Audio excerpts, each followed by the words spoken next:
thanks for joining us for another episode of Mid-American Gardener. I'm your host, Tinisha Spain, and as always, joining me are three of our panelists here to answer your questions and show you a little bit about what they've got going on in their gardens and their yards at home. So before we jump into their show and tells, let's have them all introduce themselves and tell you a little bit more about their specialty. So Karen and Ella, we'll start with you.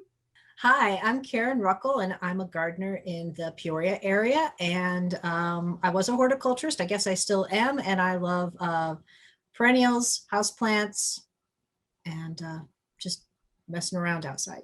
Good answer. All right, Ella, go ahead. I'm Ella Maxwell. I'm a Tazwell County master gardener here, and I garden in Washington, and I'm also a horticulturist at a local nursery. And I like perennials and trees and shrubs, and I have a large garden, and I can show you lots of problems.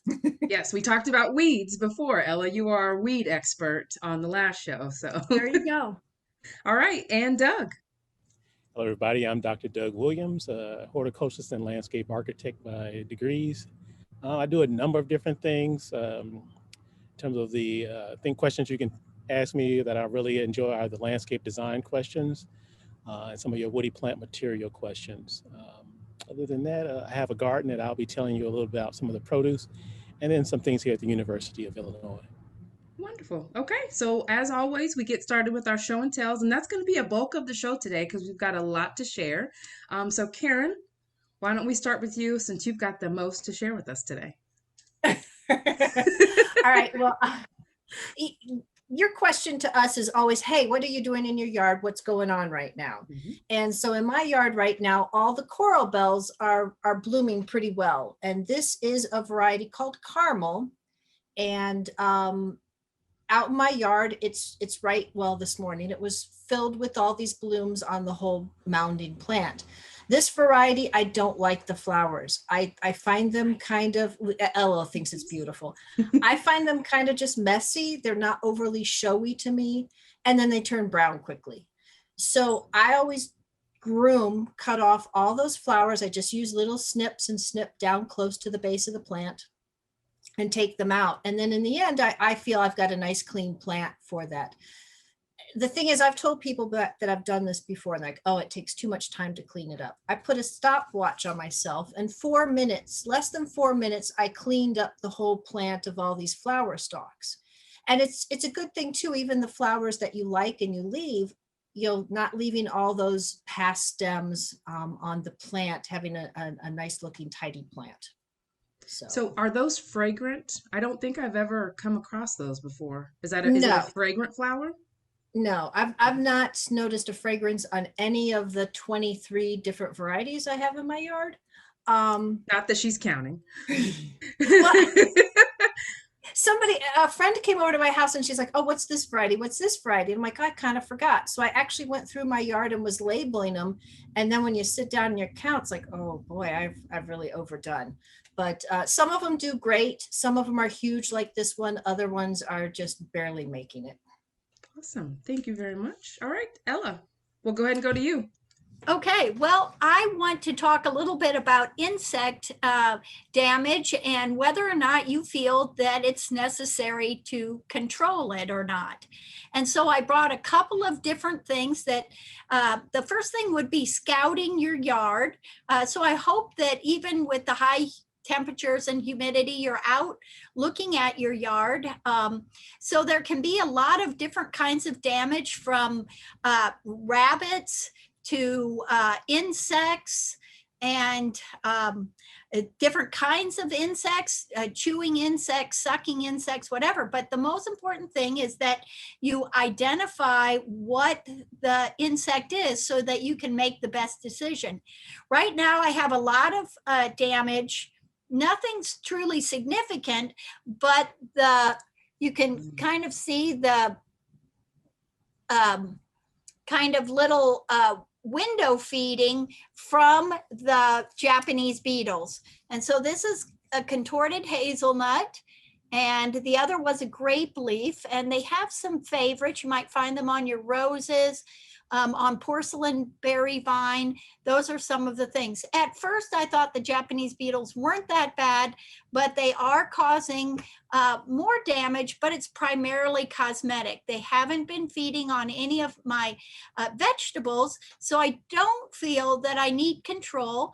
One avenue of control is hand picking. You can use a cup of soapy water, tap them off right into that, or squishing them, that kind of thing. Where I will be treating is in my vegetable garden with the caterpillars from the yellow and white little butterflies, that the little cabbage looper worm that feeds on the back sides of the cabbage. And this is one where you can use maybe a biological control like the BT dust that would only be effective against caterpillar larvae, and that way you don't have any other damage to maybe other types of pollinators in the garden. So there has been some significant damage in my garden, but Ooh. this is not from little caterpillars. This was from a rabbit that got through the fence. So again, maybe exclusion is the way to control something. Another plant that I had, again, whether or not I'm going to treat very much, is slug damage on hostas. And again, they're primarily feeding in the evening and overnight. They come up the little stem of the leaf blade here, and certain varieties are much more susceptible than others. And so maybe this plant with this much damage would warrant some type of control, where a larger, heavier leaf with just a few spots probably isn't significant. So the idea is identify the pest, decide whether there's a damage threshold, and then what might be the easiest and best way to get control. Excellent. I found eggshells work really well with slugs around my hostas because they don't like that scratchy on their underbelly. But the rabbits, we've talked about that before. They've destroyed the place. Anybody else having issues with pests out there of any variety that you are having success with controlling, Doug or Karen? No, we're all just losing the battle. My mom put out some cabbage and some other things. I guess I was the one who put them out as seedlings, and they look just like those grape leaves you showed, Ella.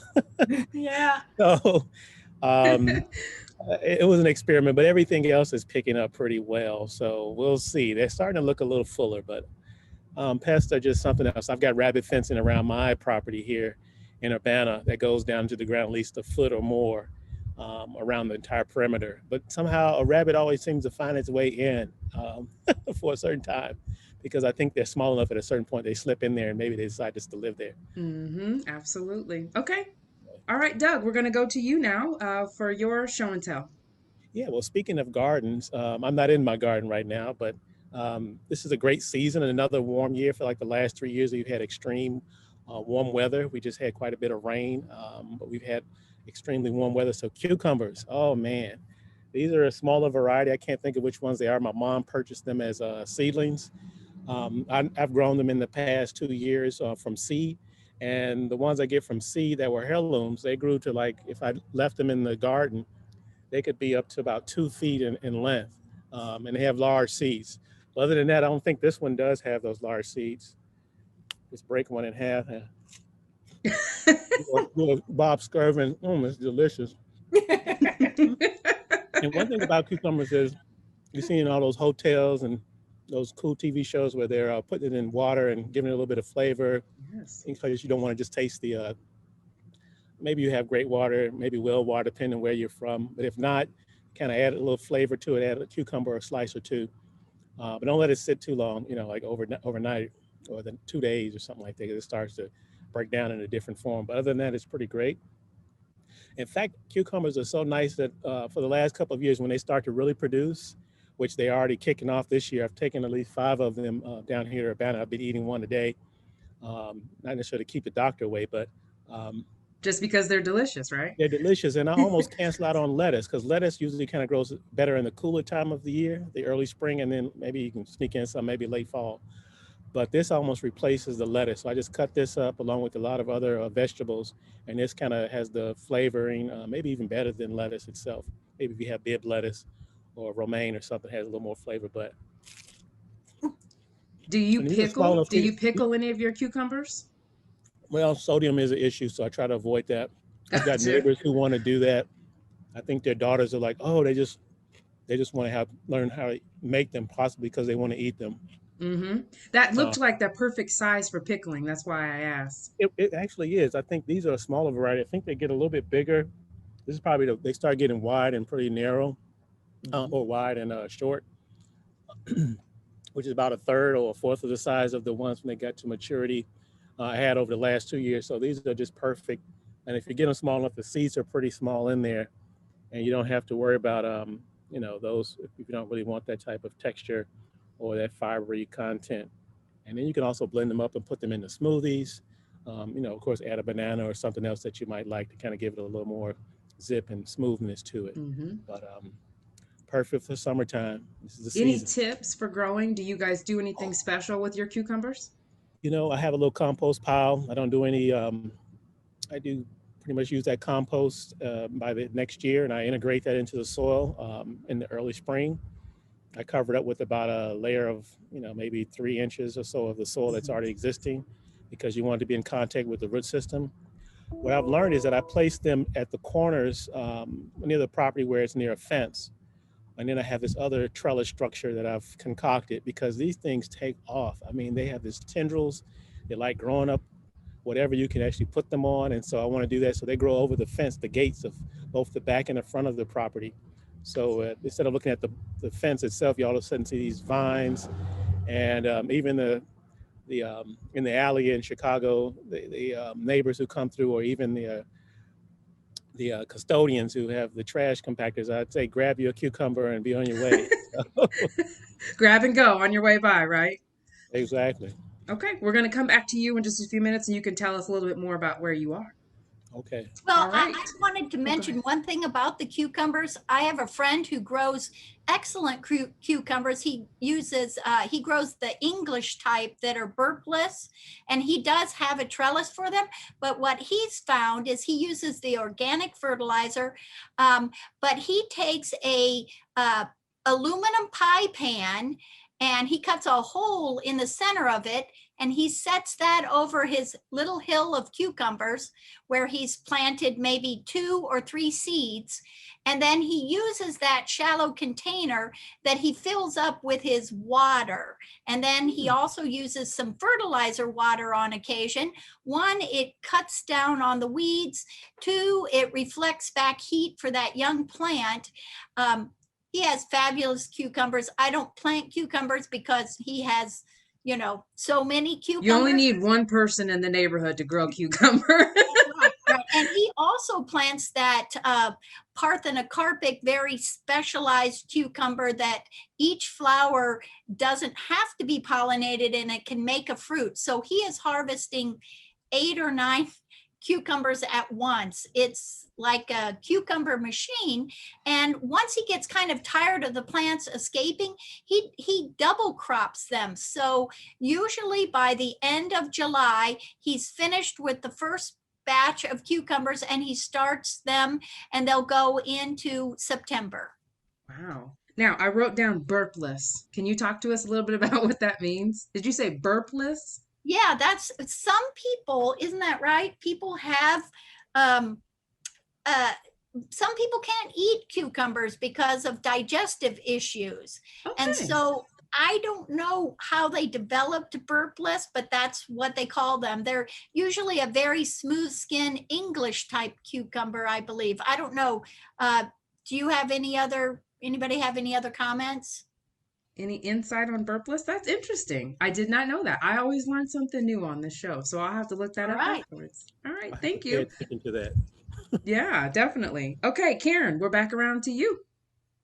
Well, I the last couple of years, I've developed another passion where I just love cannas.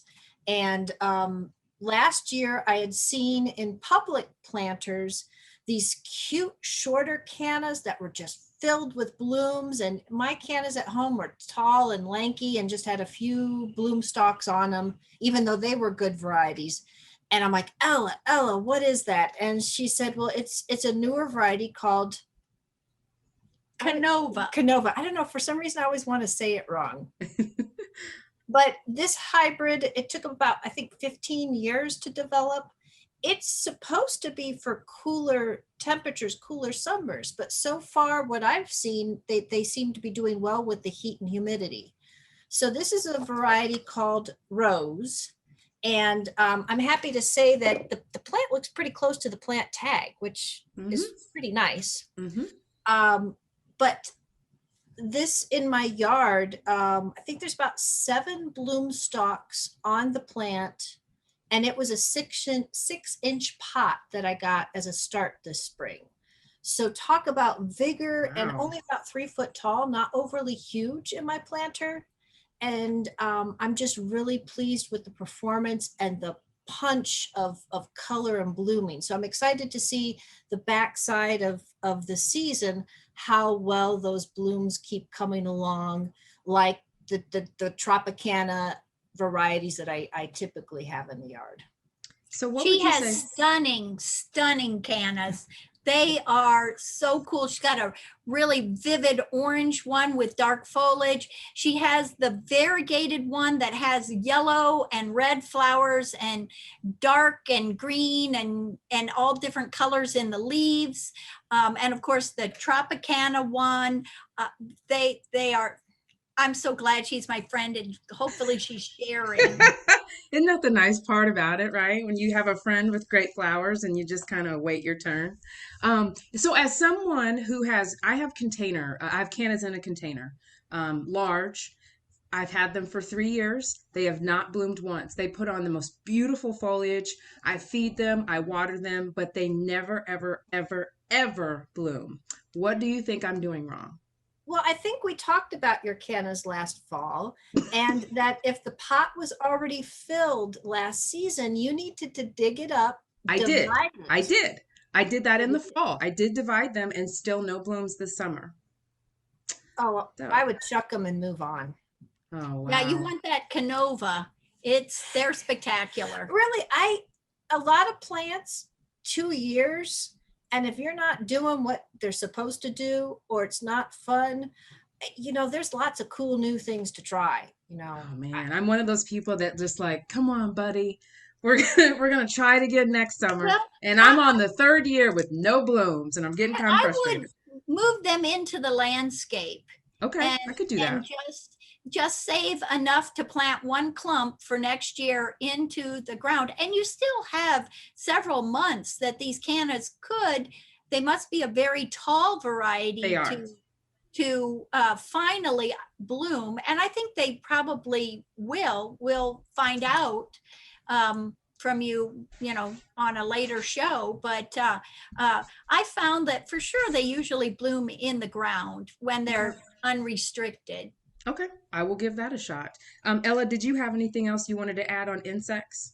No, I'm really good there. I can talk to Karen's things. Okay, all right, wonderful.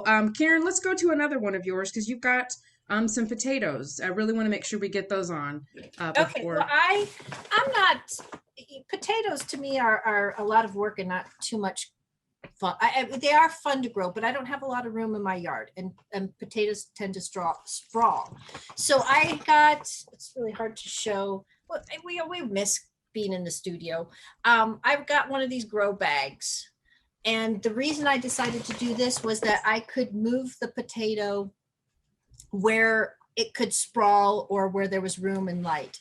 And so I did a fingerling potato in my grow bag, and the potato plant was starting to already die down in these grow bags. So today I dumped out this one, and I got about a little over 3 pounds of these fingerling potatoes from the one grow bag. And I still have one more grow bag to see how they did. And I really didn't babysit this too much. I probably didn't water them as much as what they wanted, with how dry and hot we got, but I did use a good loamy soil for them, and I mulched heavily on top with that. So, and the other thing I did with potatoes this year was, due to space constraints, is I made a cage, a wire fence cage, and planted my potatoes in that, to then, rather than have the plants sprawl outward, they're contained in my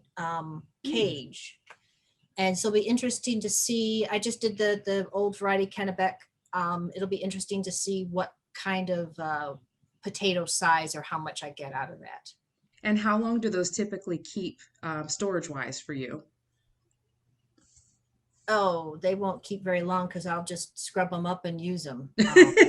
That's by design, right? You don't Yeah. want them to last too long.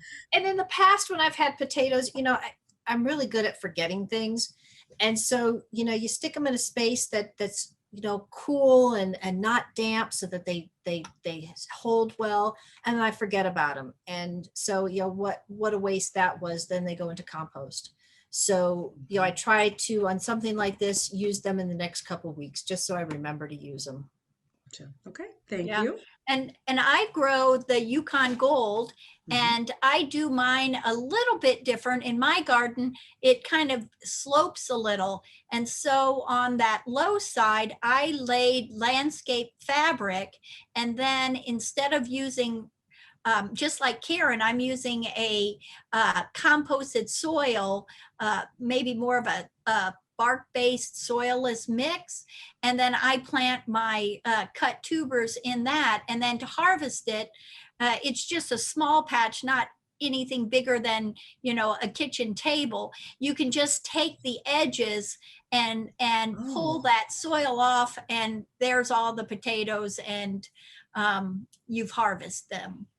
So my plants are starting to decline. So again, we've seen the garlic. I need to get out and get my garlic. I need to harvest my potatoes. Awesome. See, I learned so much from what you guys do. It's like, I just got to, jot that down and apply that in my yard next time. Doug, do you grow potatoes? No, but you guys have encouraged me. I'm just looking like, just put a little bag in the ground and go. Yeah. I mean, you got a lot of prep stuff, but I think it's great. So everything is already in that bag, and it's sort of protected, I guess, from ground critters and stuff. Is that the? Yeah, well, the bag was sold, it's just a bag of its own, but I filled it with my own soil. But yeah, nothing really seemed to bother it. Nice. Low maintenance. He has I like a that. dog, though. I must say, for people that have a yard or garden where their pets are outside, just, that I think holds down a lot of, well, you've got chipmunks. I've got chipmunks and I've got rabbits. And the dog running around through everything. So Chasing the chipmunks and the rabbits. Okay. All right. So Doug, we're going to go back to you and just explain to us a little bit about where you are and what you're up to in the landscape out there. Well, yeah, I'm here at the University of Illinois in Urbana-Champaign, actually on the Urbana side, because I'm on the east side of Wright Street.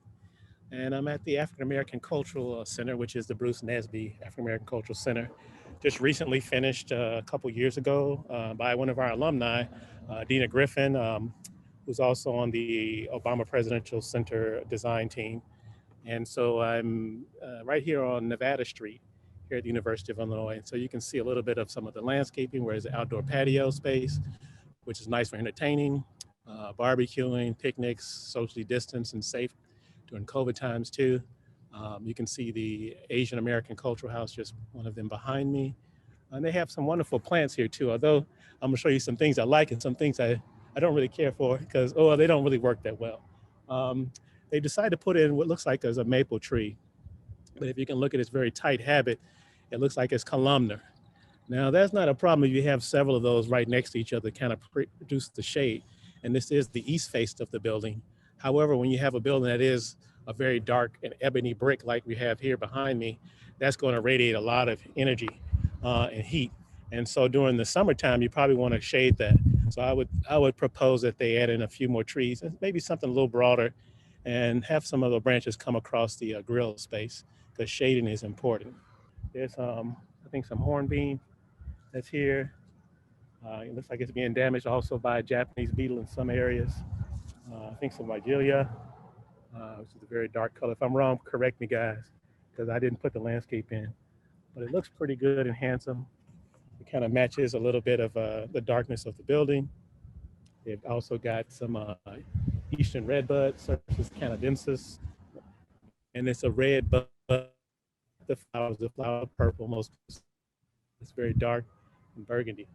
Here's a shade tree that they put in that's on the street proper, and that's going to be a much wider maple tree, and that's going to really shade for that western sun that hits all of this beautiful glass behind me and the auditorium space that they have that blends right into the interior landscape. So these are things that folks could apply at home if you've got a space like an entertaining space, using trees to, you know, cool that area, also making your home more energy efficient, not having to work as hard, using bigger, shadier trees. So this is kind of applicable to not just there on campus, but, you know, at home, folks can be taking notes. Right. I think this is something we got away from. Once we got fossil fuels, we thought, oh, we could just turn a house or a property or our dwellings into any direction. But if we, you know, use the sun's orientation, we're learning right now with the environmental transitions that we're going through that are quite significant.